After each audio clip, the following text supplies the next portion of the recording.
All right, ladies and gentlemen, like I said in the intro, I have a surprise guest for us here today on Backstage Bimbo TV. That was an intro? There's gonna be. Oh my Motherfucker. God!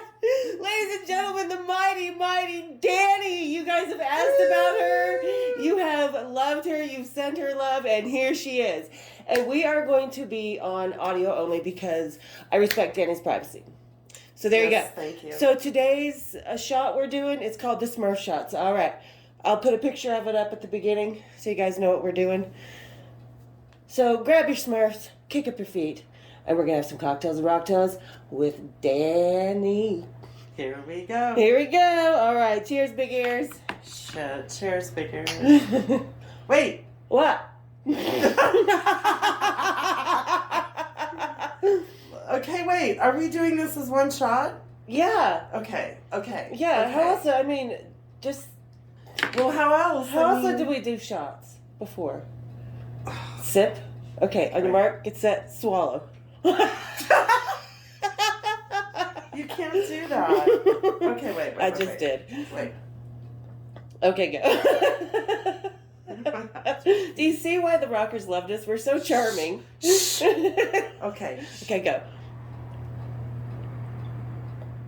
I knew it wouldn't be one. Why did Okay, you? wait. Oh, that's actually not bad. She Wait. always does that. She makes me do it first and then watches and then is like, maybe I'll do it second. Okay. Oh, It was the sparkly. oh, something wrong. There's something wrong with the aftertaste. Oh. Okay, we're opening up a beer, guys. Yeah, get All that right, so taste anyway, out of my mouth. now DANI is a couple years older than me, and you want to tell them the first rock star you met? Because a lot of people think there's certain musicians that are out of arm's reach.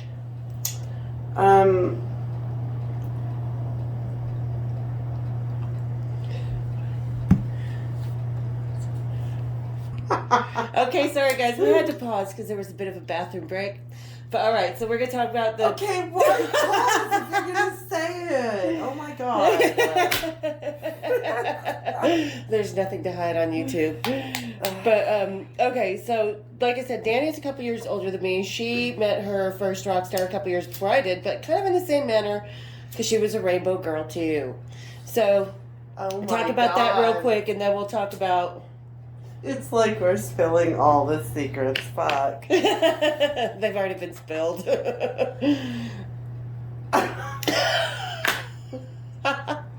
Great. Hand me the screwdriver. So yeah, rainbow. Rainbow has afforded us so many opportunities. I was Grand Page to Grand Love. That's what I was. And I went up, I can't remember if we were in St. Louis or Kansas City, but I remember hearing Elton John was in the hotel. And so I just remember like hearing that in the lobby and thinking, oh. And so I was walking back to my room and I saw a phone in the hallway of the hotel like they did back in the day. Yeah. And I just picked it up and dialed 0 and said, yeah, I'm calling I need Elton John's room, please. Just very matter-of-factly. And they actually transferred me. And I was like, the hell? And so I'm like, hi, Mr. John. This is before he was knighted. 12 or 13, probably. And I said, can I please come up and have a... I was 14. Were you 13 or 14? Yeah, because I was... 14. Yeah.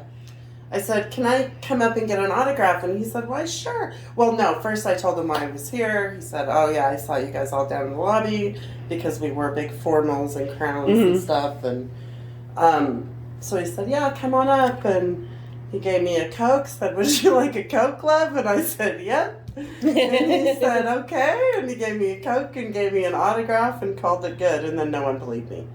So I remember seeing it, though. I remember the autograph, and I was like, oh. Because, you know, I remember our love for music early on.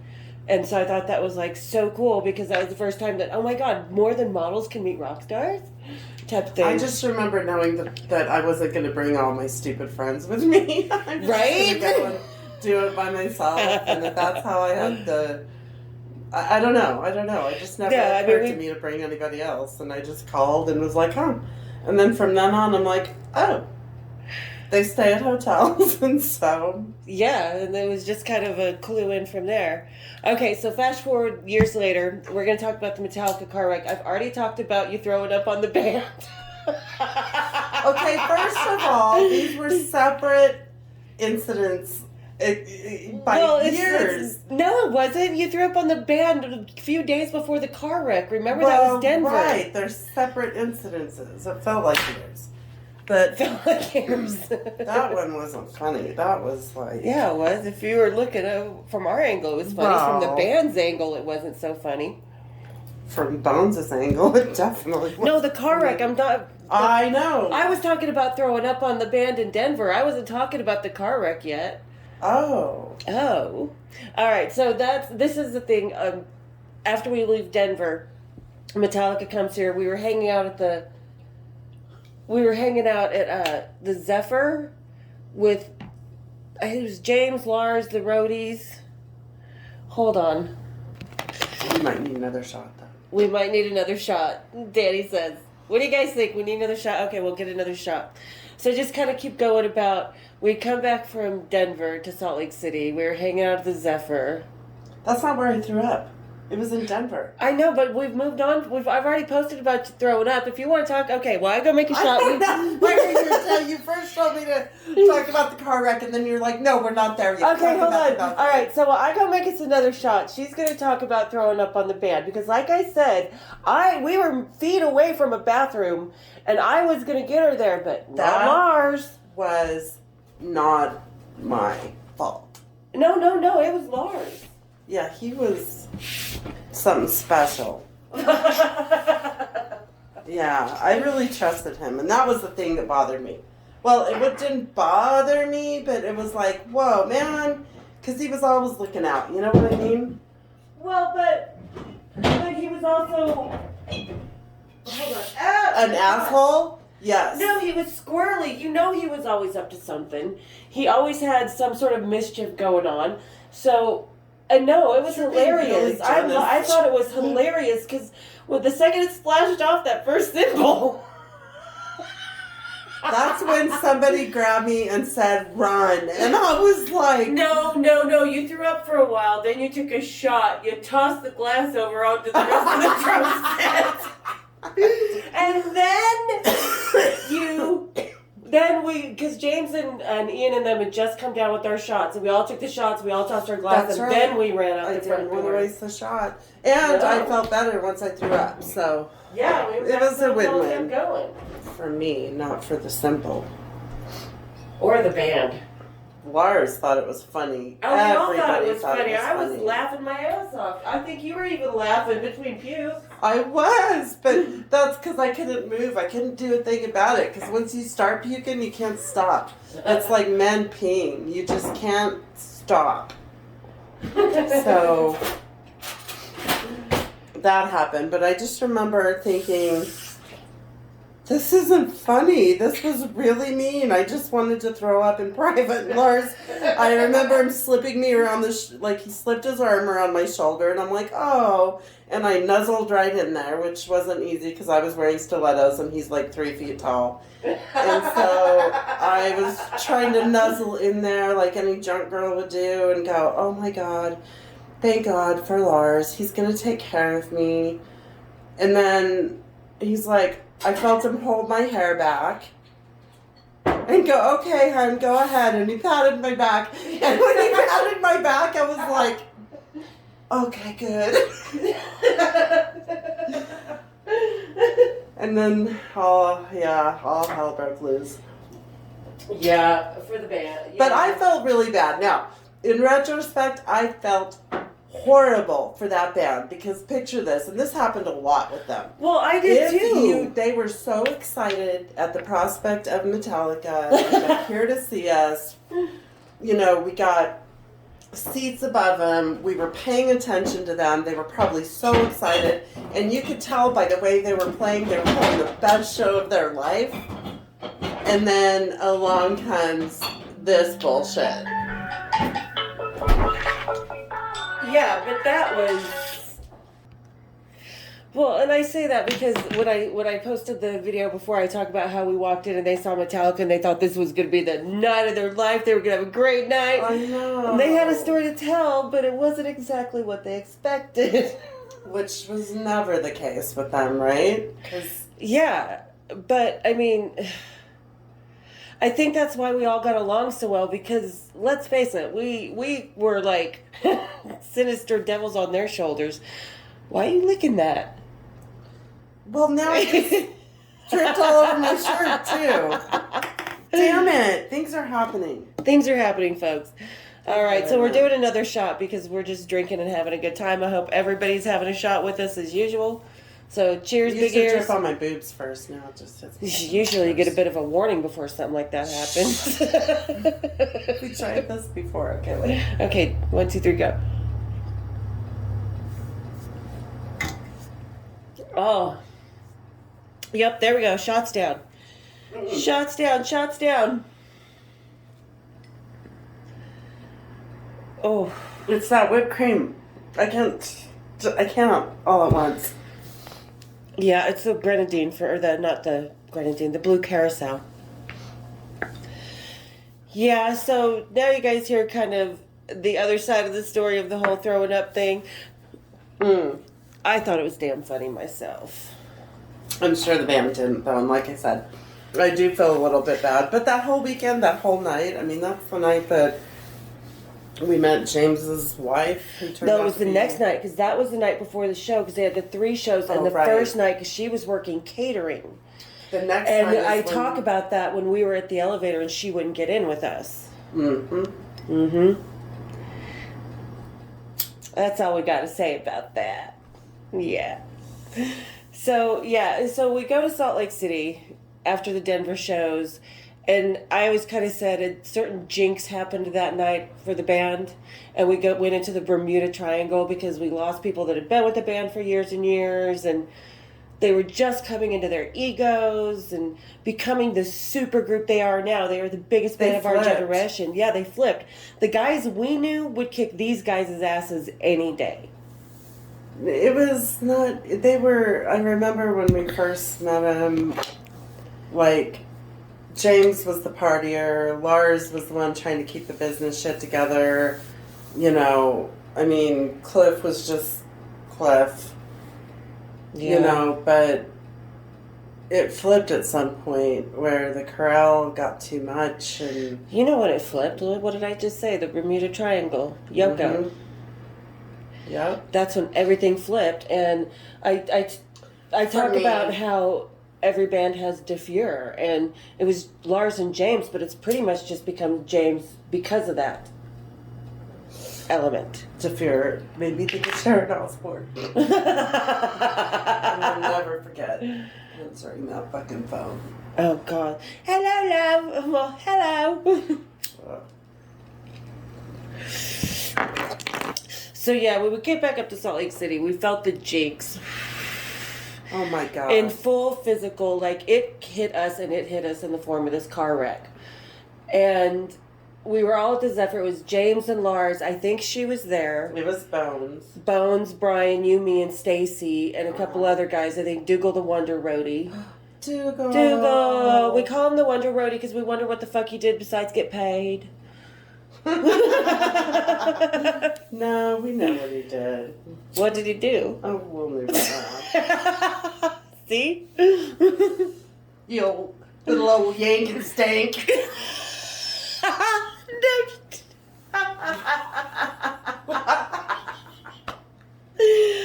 my God. And doors for all. If you know, you know. Yeah, so, and we had all left the Zephyr, and we were supposed to go meet the guys back at the Marriott, and the band was staying. We ended up at some other hotel having a shot where you found that leather jacket. Wait. What? It wasn't just that. What did happen to that leather? It wasn't just any hotel. It was like a La Quinta. Or it was that Holiday Inn on State Street. It was Holiday Inn now. It wasn't that back then. It was... But it had that bar, and we went to the bar. We knew it would be open. Now, I do remember sitting in the bar debating whether we were going to go to Denny's or go to the place where we were supposed to meet everybody. And it was a hard-ass debate. And I remember I was sitting in the front seat, passenger side. You were driving. I remember Brian from the passenger seat behind you leaned up, grabbed the steering wheel. Wait, and one of these guys, hold on. One of these guys was going to be fired anyway. Brian was going to be fired anyway. Yes, and we because knew he didn't. Yeah, he was always late to the shows in Denver. They were just pissing him off, so he was already replaced. But Bones was Jason's bass tech.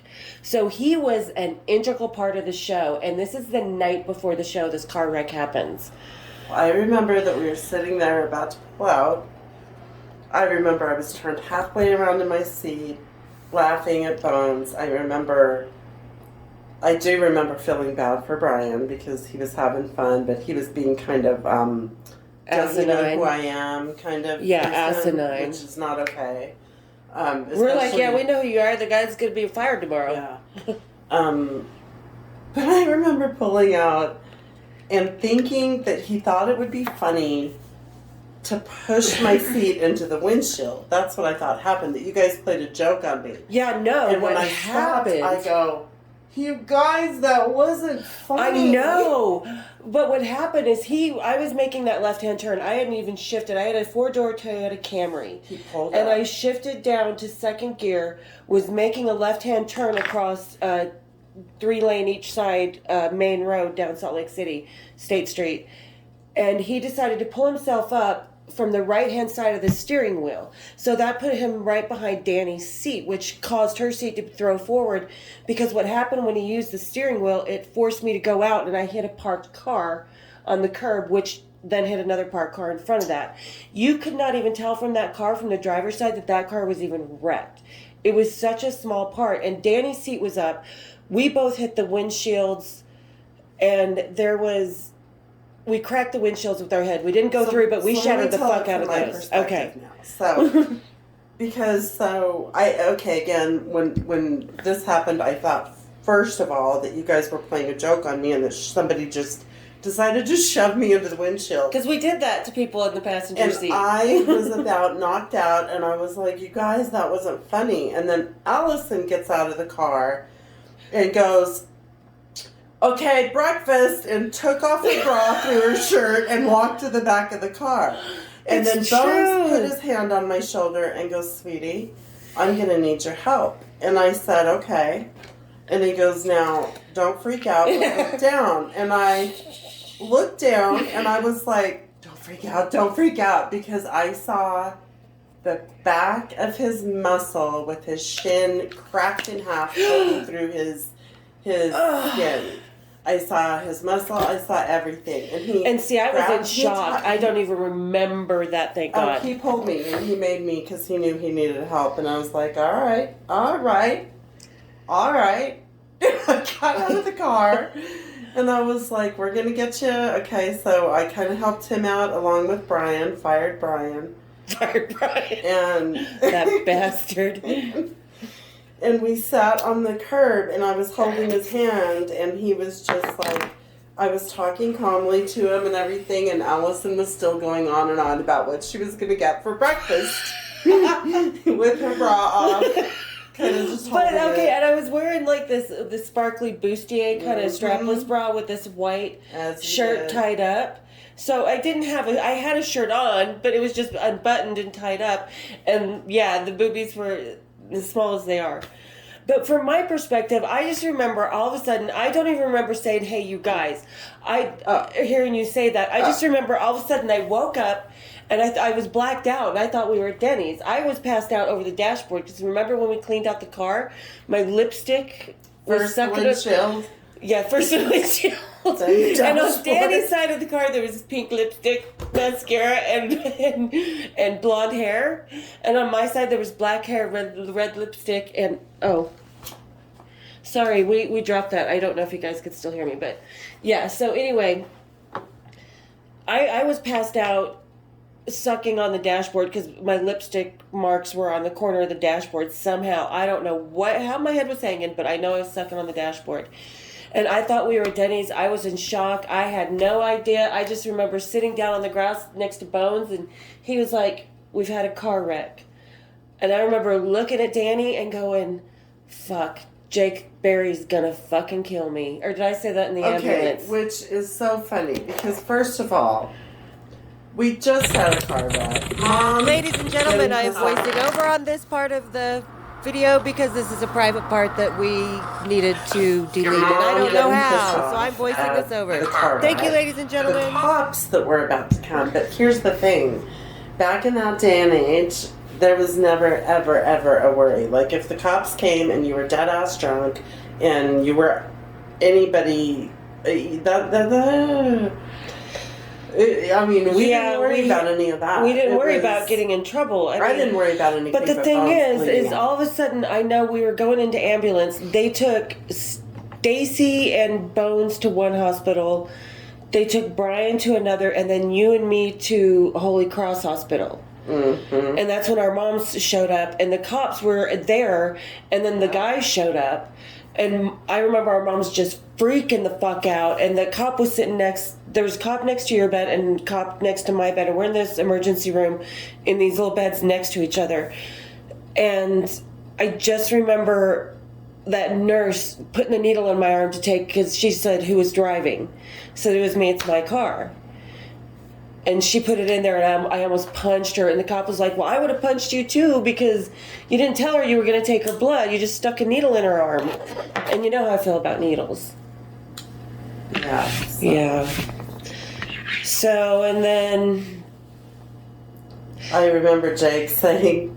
Oh, shit. That's it?